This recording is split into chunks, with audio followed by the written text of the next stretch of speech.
Welcome to Freedom Friday, 28th of July.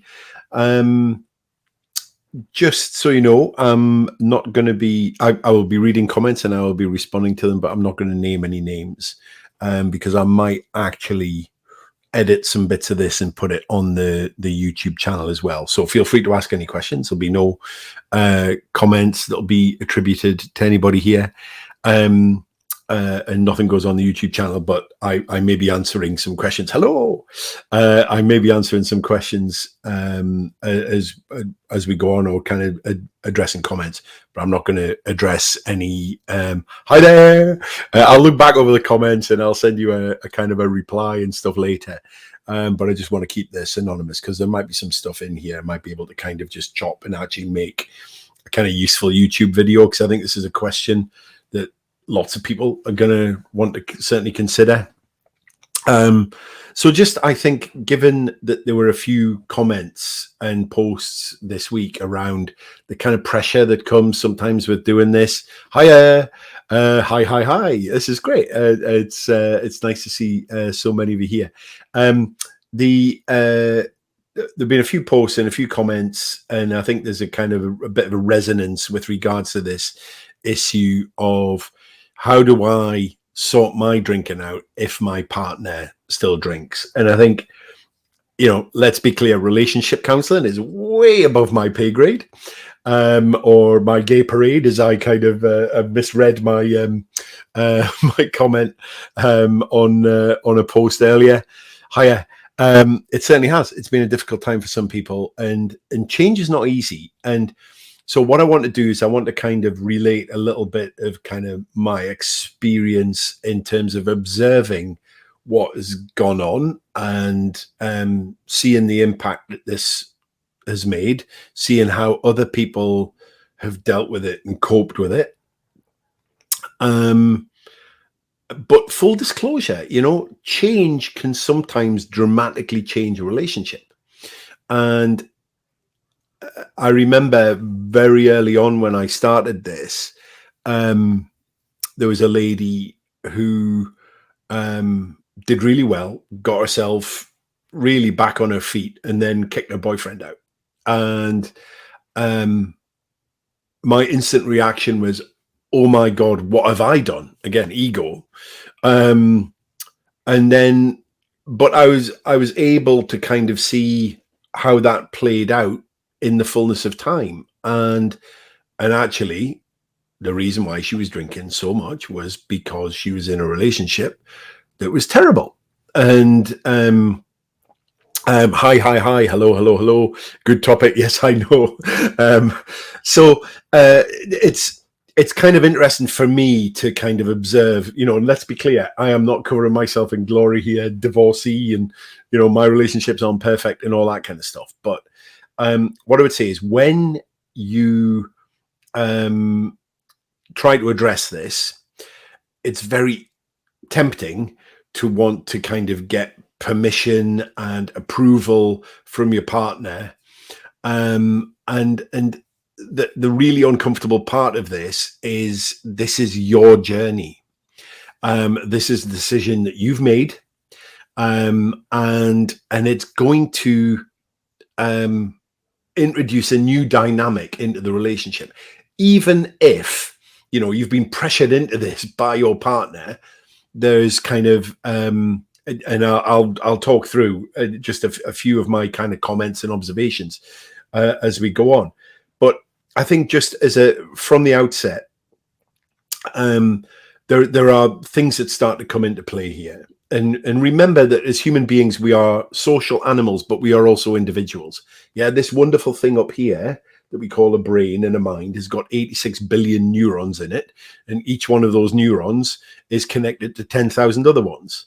Yeah, so we're talking a number of intraneural connections greater than the number of stars in the universe here. So to think that where somebody else is coming from, it's just not. Everybody views the universe and views any situation from their own perspective. And our ego tends to get involved because our ego thinks that other people see the world the way we do, and they don't. And it's really uncomfortable to understand that. So we'll sometimes say things like, if you wanted the best for me, you would ... And they do want the best for you, but it's kind of on, maybe sometimes on their own terms. And remember, they didn't ask for this. They maybe asked for you to do something about it, but they might not necessarily like the outcome. So I've just made a few kind of notes in terms of this, and actually sometimes when I do exploratory calls for the Freedom Program, I sometimes get couples on the phone, and I'm always like, okay, let's just kind of see how this goes. And invariably, there is one half of the couple driving this, and there is somebody who's playing along. And again, that's just an example of, two people kind of going like, look, yes, we want to be healthier together. Yes, we want to have kids. Yes, we want to, grow old together in a healthy way. But there's always one person that wants this more than the other one. And they will always have different outcomes in mind in terms of what success looks like.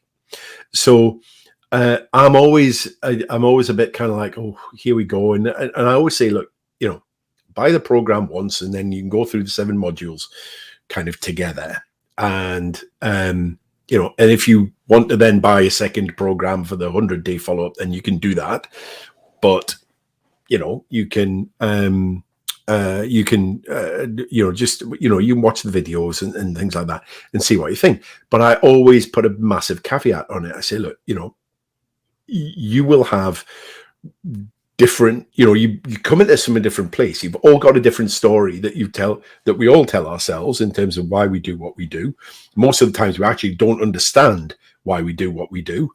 But there's a whole host. I always, tell my kind of Batman story when I was a kid about, this guy that I grew up with that was like lauded for the amount that he could drink. And I was like, God, I hero worship this guy. Yeah. The next person hasn't got that. And so their, addiction, their unhealthy relationship with alcohol has come about from a different set of reasons. And those reasons are so plentiful and subtle and subconscious that we think the same, but we don't. So, it's your journey, and you have to be really steadfast in that you don't rely on other people. So sometimes I'll speak to somebody on a call and they're like, oh, my husband or my partner's really supportive. And I'm like, that's brilliant, because the alternative is horrendous. And believe you me, I see plenty of that. Use of alcohol in a relationship is sometimes a form of abuse. Yeah, particularly when I speak to women, on the one hand, they're getting berated by an abusive husband whilst having their glass topped up. And that is a form of abuse. It's kind of like, you're a piece of shit, and I'm going to make sure that I keep you in that little box that that I am, that makes me comfortable. So, a supportive partner is great, but they don't know what's going on in your head. And at some point, they're going to say or do the wrong thing. And sometimes that is, oh, well, why don't you just have one tonight? Yeah, because they want to make you feel better about yourself. It's like, oh, you're not an alcoholic. You're not, sleeping on a park bench, drinking something out of a paper bag. And so they want you to feel better, but they don't understand that you can't just have one. And that is kind of, it's not helpful. But they're trying to do their best. They're trying to kind of, they're trying to love you. And so remember that this is ultimately your choice. And sometimes they have kind of driven you to make that choice. And sometimes it's genuinely uncomfortable. You're like, look, I need to sort this out. And they all of a sudden start, getting very fearful. And remember, there's 2 primary motivators for human beings. One is love and the other one is fear. And when people get scared, they start to do really stupid shit. And, it's kind of like, if you face this down, does that mean I have to face mine down? and they might not be ready for that, and then they start to behave in a certain way. So it poses all these questions that they might not be ready for, So what can you do in that kind of scenario? Well, you can be successful, and you can go, it's okay. I love you. I just need to sort me out, and I need to love me a bit better. And so I'm going to just make sure that all this kind of noise that is going on around me, I don't take it in. Yeah, it happens, but I'm not going to let it affect me. I mean, one of the quotes that I've just written down here is, ships float because they don't let the water in. And I think that's such a powerful kind of metaphor for this, is you cannot let other people's opinion, good, bad, or indifferent. Those of you who know, about my daughter and what she's doing, she will be getting judged on a global stage. And one of the bits of advice that she was given by somebody that she was working with, when she was saying, oh yeah, trying to kind of not read the negative comments, and as the old saying goes, opinions are like assholes. Everybody's got one.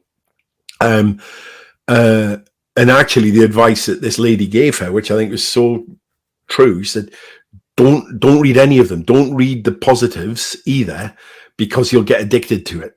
Yeah, you will seek validation from people whose opinion you've got no control over. They've got no idea what's really going on, and they genuinely don't care about you. So pick your team, pick your people whose opinion is important, and stay close to them. Everything else is just this. It's just noise. And you have to pick and choose really carefully. And that's hard when your significant other is not necessarily somebody you can go to on this. But that doesn't mean to say that, that, oh my God, it's the end and I can't believe. Yeah, again, don't let your ego get involved that they have to be this thing, because they're never going to be able to deliver against that kind of expectation. As human beings, we like predictability. Yeah, we like to feel safe. We like to feel comfortable. And if you've been in a relationship for quite a while, and I'll read some of the comments. Okay, yeah, great. Morning. Hello. It's great to see you all here. I was just saying that I'll probably put bits of this on my public YouTube channel. So I'm not going to address people by name, but I love you all, and I will reply to your comments individually on Facebook. But we like predictability. And if you've been in a relationship for a long period of time, maybe it's a bit boring, but actually that makes us feel safe. We kind of know what's coming. We know what to expect, even if we don't like it. And when that changes, do not underestimate the impact that has in any relationship. A relationship is a kind of a real two-way existence. Yeah, we're orbiting around the other person. We are individuals, but we're a team as well. And I in the book I talk about the scenario where man has frumpy wife who's put weight on after the kids or something like that, and she decides, you know what, I'm going to get myself back in shape. I hate looking at myself in the mirror. And she gets really motivated, and she joins the gym, starts loving going to classes, loses a ton of weight, gets her hair done, and actually starts really enjoying her kind of physicality again. And the bloke who suddenly's not had to worry about any kind of attention from other men or, kind of competition or whatever you want to call it, all of a sudden is like, well, hang on a minute. This is, maybe a friend will make a comment down the pub and like, oh, bloody hell, your wife's looking pretty hot these days and all this kind of stuff. It's like, oh, hang on a minute. Should I be worried? And then actually, why is she doing this? Is she having an affair? Is she, you can see how, again, love, fear. Yeah. Fear starts to really kind of play in. Now I'm doing a massive sexual stereotype there, but play it the other way. Let's say that there's, a woman where, they've got their kind of fairly boring man gets a promotion at his work or something like that, and then all of a sudden moves into a different team and he's in charge of a whole load of young women or something like that, and they all think he's great, and she goes to the Christmas do and they're like, oh, we think he's so lovely and he understands, he listens to us and all this kind of stuff, and all of a sudden it's like, whoa, hang on a minute, the next work's party that I'm not going to, what is going on there? And again, fear, it starts to kind of mess with people's heads.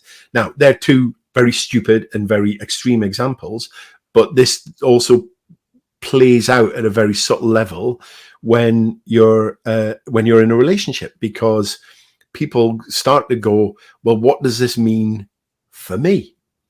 And so they will start to kind of look at that. Does that mean I can't have a drink? You know, I've always said, you know, Louise, my partner, she drinks, and I pour her a glass of wine, you know, and she's had a tough thing, but she's never been addicted to it the way I was. And, you know, the end game on this is, for me, it's never been about stopping drinking. It's about being ambivalent towards alcohol. Now, when you're ambivalent towards alcohol, the chances are you probably don't use it because you start to see it for what it is. But, you know, she drinks less now because, as she said, I don't have to race you to the bottom of a bottle of wine. And if I didn't drink quickly, then I never got any. And now a bottle of wine is in the fridge door. And because I don't drink, it lasts, you know, it lasts a week. You know, a bottle of gin in our house used to last 2 nights at the most. We've got bottles of gin that have been in the cupboard for 3 months, 4 months, longer. And so learning to navigate your way around that kind of stuff is also a thing. So to impose, you know, it's like, well, I'm not drinking, so that means you can't drink in my presence, or you can't do this, you can't do that. You know, you may ask for that in the short term and just say, look, please be supportive. And it's okay. Remember the Brené Brown vulnerability video. It's okay to stick your hand up and go, you know what? I'm trying my best here, and I struggle a bit more when you do that. Can we just, at least for a little while, that you don't sit and drink a bottle of wine in front of me, or whatever that needs to look like. But again, you're kind of going, look, just for a while. You know, I'm not trying to impose my decision on you, but if you've asked, how can I help you? Then that would be, certainly for now, that would be a really helpful thing for me. And it's okay to kind of, you know, frame things in that sort of thing. It's okay to put your hand up and go, I need a bit of help here. So just don't underestimate how threatening you not doing something can be to your partner. Now, I'm not giving any excuses for unhelpful behavior. And as I say, as I mentioned at the beginning, you know, it may be that actually the alcohol was kind of, you know, wallpapering over some cracks in the relationship that were there anyway. And all of a sudden you start to see things a little bit differently. And, you know, I have seen a number of relationships that have massively thrived as a result of this, but I've also seen some relationships which have then concluded. And that doesn't mean it was the wrong thing to do. It just means that sometimes there's kind of, you know, one side of that coin makes the decision to go, you know what, this is a very uncomfortable place to be. And my coping strategy is to drink too much. As I said, you know, there are sometimes, you know, alcohol is used as a weapon in relationships as well. And I've seen that more times than I care to acknowledge. So what do you do about this? Well, you kind of know where I'm going with this. You have to just get clear on why you're doing this, and your own why. Now, it might be that your partner has been a big part of this in terms of like, look, you know, I want you to sort this out. Maybe it's they're just nagging you, or maybe they're genuinely concerned for you. You've got to sort this out for you and your map of the world in terms of how you look at it. And if you love your partner, then they get the benefit from you being the best you. Yeah. Your kids get the best father or mother that they could hope for.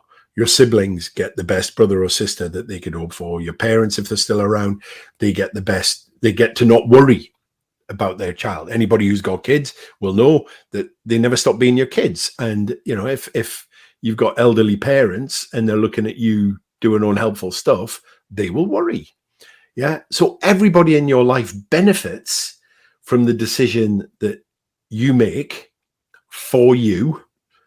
And if somebody else in your circle is struggling and they don't like the fact that you are potentially going to be successful, then you know, there are two ways that people tend to respond in this kind of thing. You know, they will clap and cheer and go like, yeah, come on, I'm so proud of you, I'm so pleased for you. Yeah. So, you know, anybody quitting smoking these days tends to get that kind of response because we universally agreed that it's a bad thing. We're not there yet with booze. And so it feels threatening to people sometimes. It's kind of like, well, does that mean I have to stop? Or, you know, if you're going to be sober when we go out wherever, and I know in my heart, I know that I'm a bit of an idiot when I've had a drink on board, does that mean that you're going to call me out on it? Because actually the one thing that I was kind of holding on to was the fact that when we went out in that situation, you got more drunk than I did and you never remembered what I did. So it just, you know, again, in this whole kind of relationship thing, it can be a huge thing. So just let me just have a look at some of the comments here. I wonder if sobriety makes you see things more clearly with the relationship, whereas prior to sobriety, you're in a state of numbness. Absolutely. And so, you know, sometimes people have got a decision to make, as harsh as it is to say, but you do see things more clearly. And you're actually, you know what, this hasn't been right for quite some time. And if there is a big decision to stare down, you're going to have to bring your A game to whatever that future looks like. Maybe you'll be together and you're going to be working hard to make this relationship work because it maybe hasn't been working for some time. Or you go your separate ways and you're striking out on your own. Neither of which scenario is going to be helped by having 2 bottles of wine a night. So you need to just get yourself into a really good place. You need, you know, Maslow's hierarchy of needs, the highest level is self-actualization, being free of the opinion of other people. You know, and if you learn how to do that, then please let me know, because it's hard, you know, and especially on social media. Social media is all about reactions. It's, you know, when we're in a relationship with somebody, you know, it's a very close, intimate thing. And if you don't get back what you want, that can feel a very, very lonely place indeed. But to go back to the point in terms of clarity, sometimes you kind of go, I've been in a very lonely place for quite some time, and actually I need to make some changes on that. Maybe I need to reset some boundaries. Maybe we need to go and have a facilitated conversation and kind of go, look, where are we right now? Because, you know, we've both been off doing our thing and just, you know, numbing everything out and not actually staring down some stuff that's really important. That doesn't necessarily have to mean that the relationship has to die. It just means it has to change. As I say, all of this stuff is way above my pay grade. And the one thing about relationships is not only are they all unique, but when you've got 2 unique people with their unique perspectives, you can just see how complex this whole thing is. And sometimes a bit of recontracting. Sometimes you need a third party involved to create a safe space to get this stuff on. You know, if you feel, oh, I can't possibly say that because then they're just going to react like this again, and I can't cope with that, then maybe you need somebody that can kind of just go, okay, right, let's pause, time out, right, have you listened to what they've just said? Do you understand what they've just said? Now, rather than reacting, let's hear your side of the story. And a good counselor will help you do that. But that's further down the road. The key thing, if you're in the early stages of sobriety, you've just got to get yourself into good shape. and start thinking clearly again, and go through that kind of orientation that that goes on in your head. And you know, I don't know if I've said this already, but you know, you don't like or dislike anybody. You don't love anybody. You don't not love people. You like or you dislike, you love or you don't love how you feel when you're around them. And that's really important. People who just light up your heart and make you feel amazing, that's love. Yeah, it's a two-way thing. It's the effect that people have on you. And it's complicated. It is it's not rational. You know, I mean, when we talk about sobriety, I always say this is emotional. It's not rational. It's like trying to explain love or rage or fear, you know, phobias. You know, everybody who has a phobia that I've ever worked with tapping and stuff like that, you know, they go, oh God, it doesn't make any sense. And I'm like, well, of course it doesn't. It doesn't make any sense for, you know, when I was doing my NLP practitioners thing for, you know, when we had Phobia Day and they brought in the 40-foot python, this, you know, everybody kind of takes a little bit of a step back in their seat. But, you know, people are going like, wow, look at that amazing beast. And then there are people who are literally heading for the doors in floods of tears. Again, same python, same room, two very different reactions. So, Maslow, I'm studying that for my teaching assistant called. Oh, well, great. And, you know, Maslow's hierarchy of needs is just really important. And you know, again, going back to the love and fear thing, you know, the basic need is fear security in Maslow's hierarchy of needs. And if it's kind of like, if that starts to get upset a bit, and it can get upset by somebody making a change, you know, it's like, well, why are they doing this? Is it because, you know, I'm about to, you know, there's bad news coming or something like that? Again, fear is a very powerful thing. So that's kind of what I was wanting to go through. I hope in some respect that maybe gives a little bit of perspective on it, but you really, really, really just have to get comfortable with, you know, running your own race on this. And if other people come along and give you a high five and that's what you need at that time, then awesome. You be grateful for it. You show them that you appreciate that, and then they'll want to do it again. But you can't run around the track going, I think I need a high five now, because sometimes there isn't somebody there to deliver it. So you got to be able to give yourself a high five. Mel Robbins' book, The High Five Habit, by the way, great book. You know, you sit and high five yourself every day, and it's a bit cheesy, but you know what? It bloody works. So yeah, that's it for this week, and I hope that's been maybe some food for thought, if nothing else.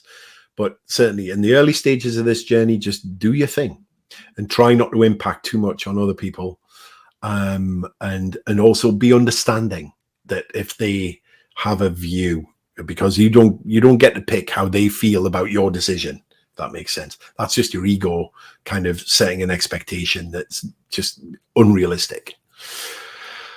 Lots of love. Oh, bless you. Thank you. That's a lovely thing to say. Yeah, I'll get this on the YouTube channel and then get the replay around everybody. But yeah, you know, thanks for everybody's honesty in terms of some of the posts that have prompted this, because it's hard. It is really hard. But just finding that way to you know, be independent is good. And that phrase that I often use, you know, the bird doesn't fear the branch breaking because it's got confidence in its own wings, and you need to be that bird. Sometimes branches break. Anyway, enough of the metaphors. Lots of love. Have an amazing weekend. I've got Josh's finally. He was 9 3 months ago. We've got his birthday party at the weekend, and so we're going to do laser tag in the forest. So that'll be good fun. and I need to get out my bike. I actually booked a hotel in Chengdu for the Everest trip. And so that stuff's all getting real, and I'm too heavy, and I've not done enough training, and it's stressing me out. But I do sign up for these things, and I need to bloody get on with it. So anyway, cheers for now. Bye.